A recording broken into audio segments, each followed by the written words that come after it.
Pasiyentimiz bizə müraciət eləmişdi bu yaxınlarda. Bizə ilk müraciəti 6 aylıq idi, 24 həftəsində müraciət eləmişdi.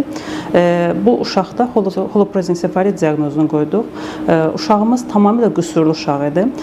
Uşaqda bir göz yarığı var idi, təpədə bir göz yarığı var idi və o göz yarığında 2 ədəd göz alması yerləşmişdi. Bir göz yarığında 2 göz alması yerləşməsi, yəni təpədə bir göz, təpəgöz də adlanır. Burun dəlikləri yox idi. Üz orta xəttdə burun sümüyünün yerinə dəri çıxıntısı boru kimi uzanmış, fil xortum xatırladım, dəri kimi bir çıxıntı var idi və beyin yarım kürələri tamamilə bölünməmişdi və onunla yanaşı ürək qüsurumuz da var idi.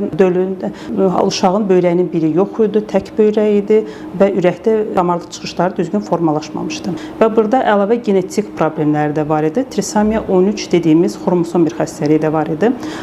Və pasiyent 3 ayına xarakterik olan genetik araşdırma analizdən heç birini verməmişdi. Biz tarama dediyimiz testlər 2-li, 3-lü, 4-lü o testlərdə də olmamışdı. Pasiyent məsuliyyətsiz yanaşmışdı. Pasiyentə biz müraciət etdik ki, niyə belə gec gəlmisən? Halbuki bu diaqnoz 12-ci həftədə qoyula bilərdi və hamiləlik sonlandırılardı. Pasiyentin yoldaşının onsuz müayinə gəlmə icazə verməməsi maneə idi. Pasiyent dedi ki, yoldaşım dedi ki, mən olmadan həkimə gedə bilmərsən. Yoldaşı da ki, xarici ölkədə idi və gəlməsi ləngimişdi deyin, müayinəyə gecikmişdi.